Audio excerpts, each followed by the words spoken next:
Hello everyone, in this video I'll be showing you how to get an easy Beldum and Metagross shiny in Pokemon Legends ZA. Now this is pretty much guaranteed to happen as well because when we do a particular method here, we're actually going to spawn in multiple Beldum, and this is one of the fastest refreshes to ensure that we do get a shiny. You don't need the shiny charm, and it actually will only take a couple hours without the shiny charm, but with the shiny charm you get this pretty quick. Now this is in the area Lysandre Cafe. Now you do have to get a little bit further in the game to get to this area, but once you're here, you're actually able to do this right away. Now I'll quickly break down the map as it is a little bit confusing what we want to do. Now we're going to start off here and we're actually going to go over to the left hand side here, and then we're going to make it through to this door, and this is where the Beldum are going to be. We're actually going to teleport into this teleporter here. Once we appear near the Beldum, we'll be able to refresh them, and it's actually this teleporter here right in the orange zone. So what we're going to do is we start in here, we're going to make our way over to this left hand side. Now you can take out the enemies here. There's going to be a Noivern right there. I got a shiny of him earlier today, as well as Houndooms and Houndours. You can take them out if you'd like, and it's actually a little bit easier because we're going to want to come over to here and you see where the Beldum are. At this point, de-aggro these enemies here as we don't want them to keep us in combat because we do need to teleport out, but there's also Manectric and Electrike over here. You can also get shiny if you want. They have a cool blue color for Electrike. But what we want to do is make sure that we walk up near the Beldums here, and you're just going to sneak your way here. Make sure you get both of them to spawn in, and maybe a Metang as well here. And I only have one of them appearing as I just caught the other, but you don't want to aggro them. So if you do aggro them, just run away over to here. They will de-aggro off of you. And you can see there, our Metang is back. So we just need to have both of them spawned in here. It's good to just get into this room. And then what we're going to do is go into our menu and teleport. You have to teleport back. Otherwise, this does not work properly. So we're just going to go back to the entrance here.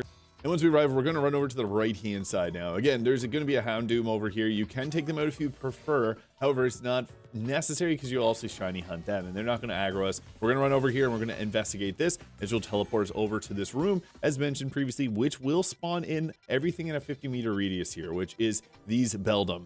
Now, the problem is hearing the Pokemon cry. So as we continue to go through here, you're going to have to listen for the Beldum and the Metang. They do a specific sound. My recommendation is to press X and then L to go into your settings, and then go over to the sounds. Turn off the sound effects and the background music and keep the Pokemon cries at 10. Now we'll be able to listen for them a lot clearer, and you're just going to investigate this and keep teleporting back. You're likely going to want to clear out these Pokemon here, as you're going to hear their cries over the Beldum and Metang to ensure that we can actually know that they're spawning. And we're going to spawn in, and you can listen for the sounds. There we go. So yeah, you can listen out for the sounds of the Beldum and the Metang. Their sound are a little bit different, but if you're wanting to hear what they sound like, go in and aggro them in the arena first a few times just so you're familiar with their noises.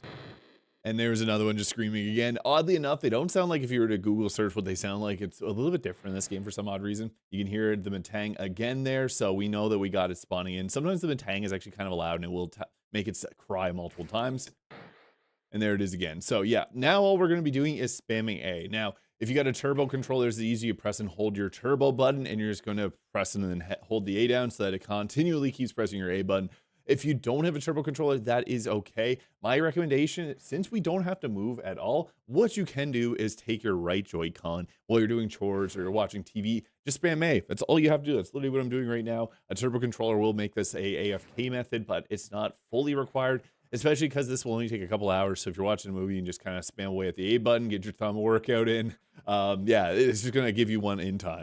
And the best thing about shinies in this game is once you get the shiny, it's locked in. So you can just teleport back to the entrance if you need to, or you can just run straight back there. You'll be able to run in, check the room. I check this every like hour or two, and you're likely going to have one pop up there, especially with the shiny charm. But I do have a lot of guides on how to get other shiny Pokemon in Pokemon Legends ZA, so you can check those out if you're curious, because there's a lot of great methods in this game. If you found this video useful, please hit the subscribe button below. Hope you have a great day, and we'll catch you all in the next video.